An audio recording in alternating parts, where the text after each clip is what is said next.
After thousands of miles at sea this summer, sailing from Mexico to Alaska and back down the British Columbian coast, we finally arrived in Vancouver in last week's episode.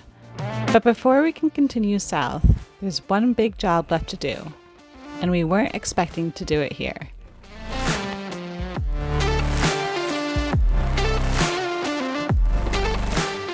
So yeah, we're still in downtown Vancouver, and our boat's out of the water. So we had to do an emergency haul out today. We've been having issues with the transmission and the shaft for basically this whole summer, and found an issue that we needed to fix right away when we were trying to get the coupling off earlier, which required us to get out of the water as soon as possible. So luckily, Granville Island Marina was able to haul us out today. The next haul out date was going to be about a week away, and hopefully we can get this sorted and put back in the water as soon as possible. But yep, out of the water again.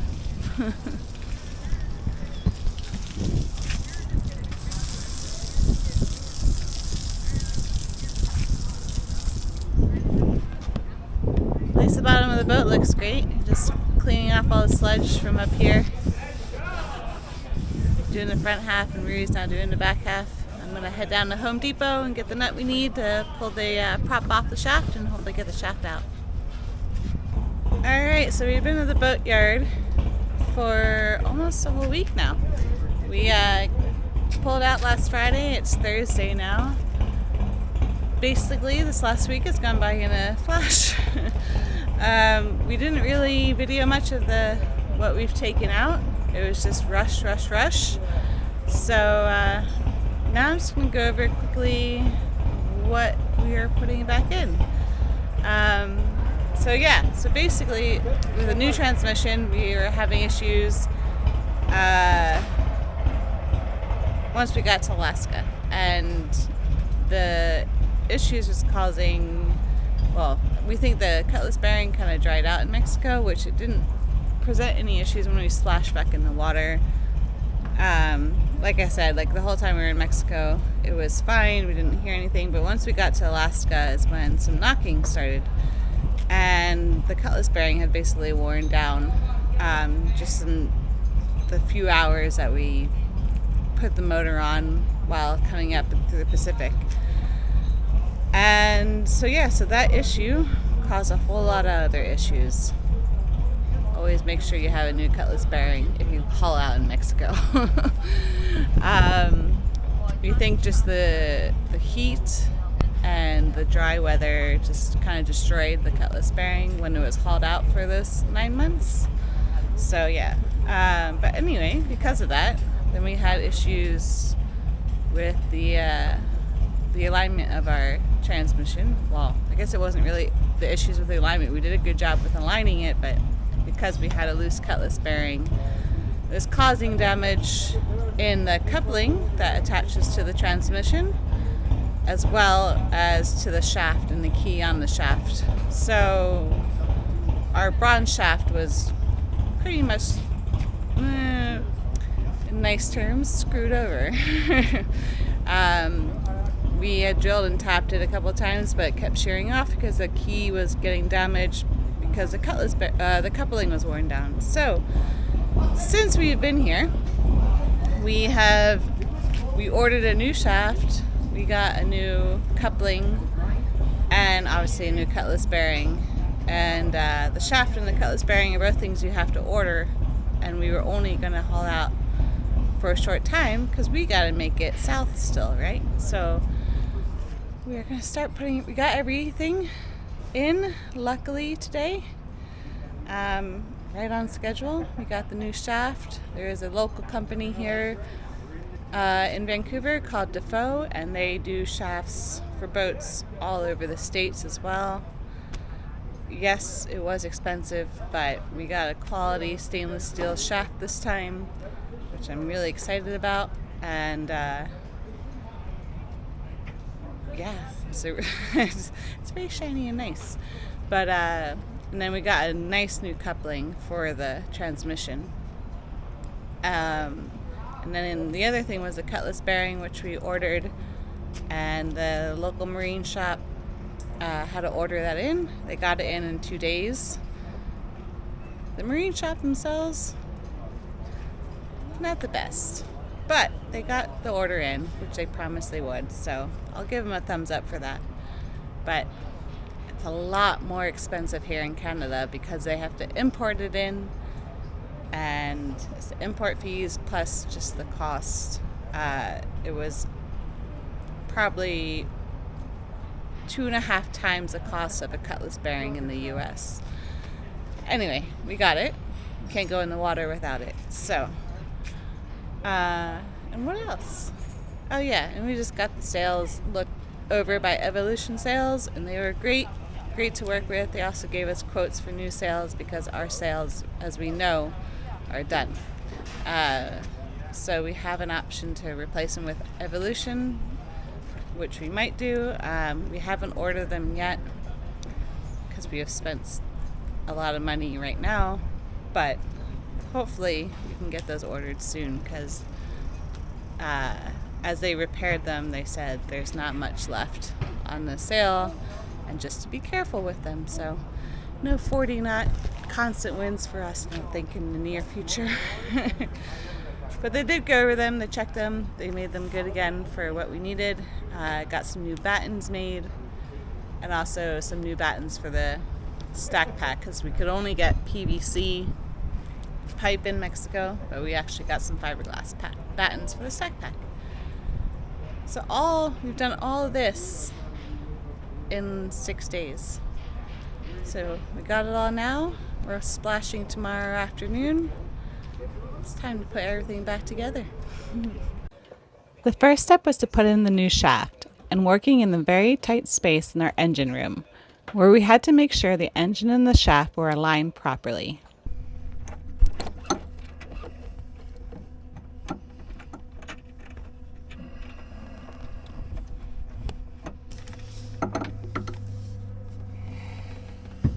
You get it?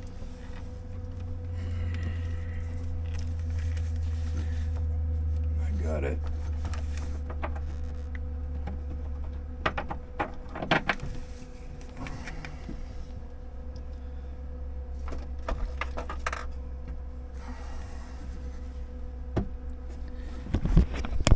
The engine's sitting on that mount. You want to talk about how shitty your position here? Yeah. It's like I'm getting the fuck out.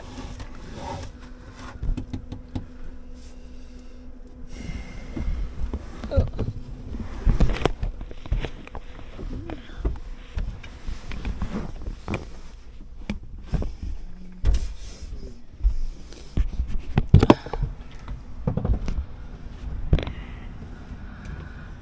We adjusted the engine mounts, which thankfully are still in great condition, but in order to lift the engine to align it properly, we had to use my body weight and a 2x4 to lift the engine.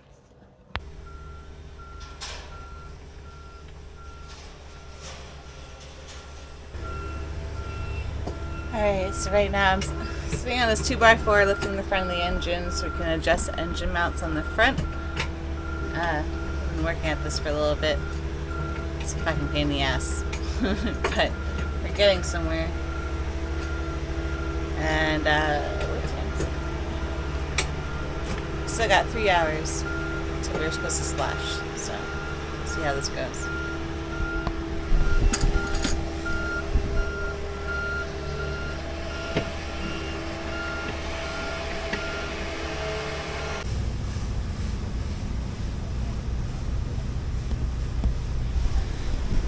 Alright, now we're putting a new packing in for the stuffing box. Getting closer. The packing material in the stuffing box in the sailboat shaft creates a watertight but lubricated seal around the propeller shaft, preventing excessive water from entering the boat while still allowing the shaft to rotate. Typically made of waxed flax, graphite, or PTFE impregnated fibers, the packing is compressed by the stuffing box gland nut to control leakage, allowing just enough water to seep through for cooling and lubrication, which helps prevent overheating and wear on the shaft.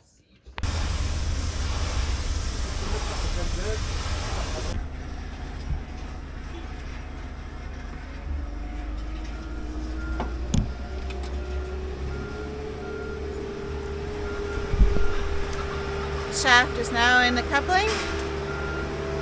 It's attaching the new coupling to the transmission. One more step.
Cap is on.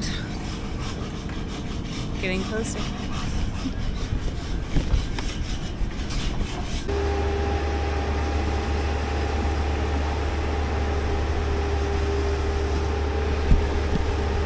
Made it back into the water.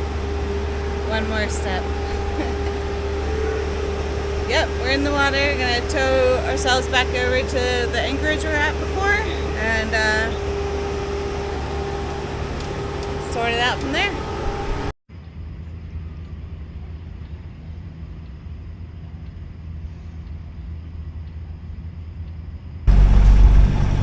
Alright. My time in Vancouver has come to an end. I think. We're not out of the channel yet.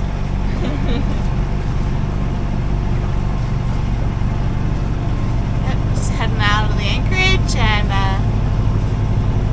do these bridges once again.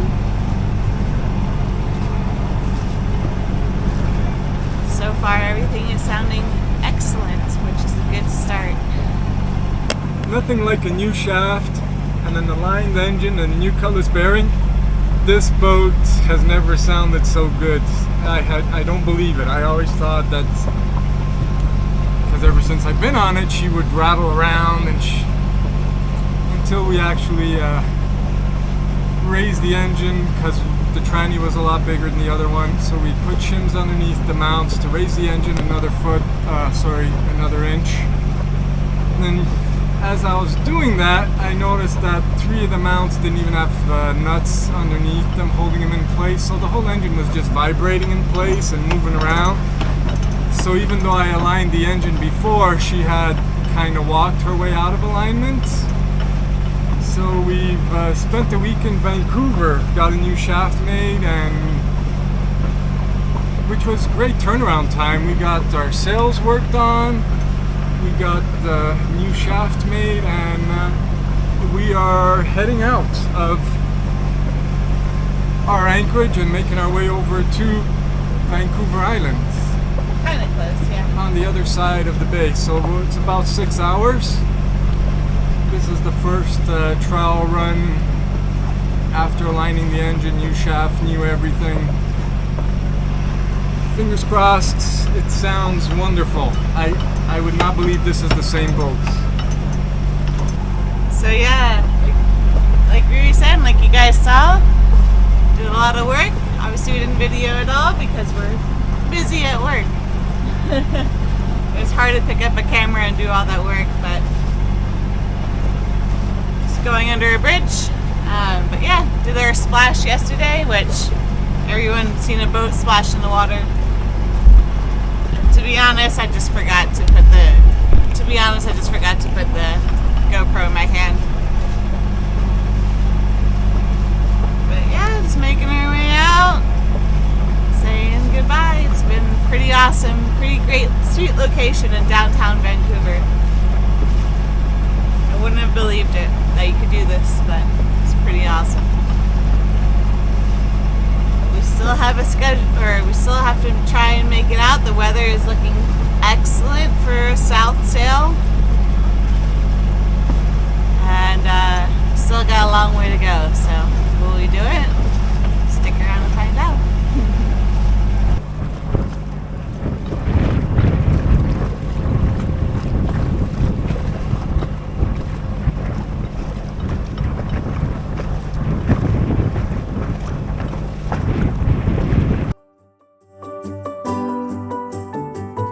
Our time in Vancouver was short, but it was the perfect place to get the boat in great shape for the trip south along the Pacific coast of the US.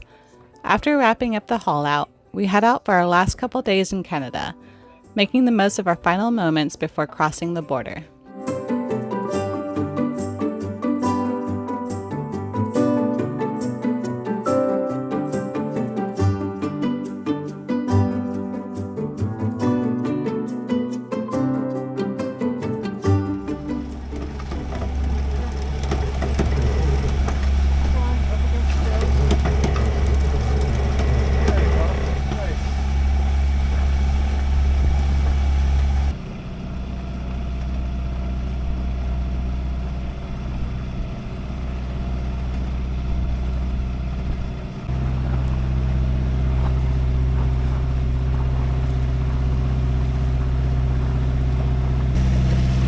This is our last stop in Canada. We are now back on our way to the US. Heading south. Heading south. Heading south. Yeah, so we left this little anchorage. We dropped the hook in last night. It was a lovely place to get some sleep. Very beautiful anchorage. It was nice. But now we're gonna head into the San Juan Islands. We're heading to Friday Harbor, and gonna check into the US there.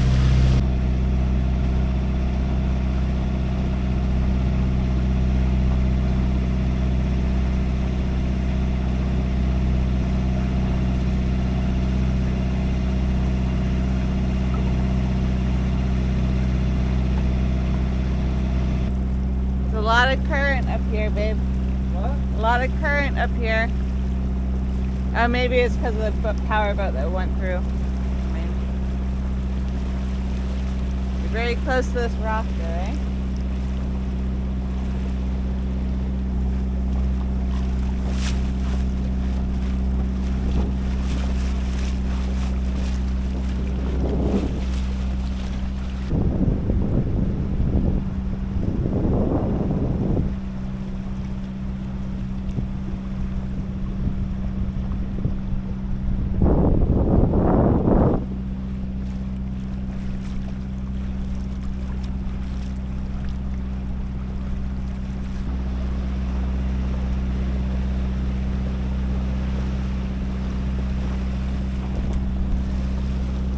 Goodbye, Canada. Some little rapids to go through and some currents, but we are out. And just like that, we are on our way to mainland USA. Until next time, cheers!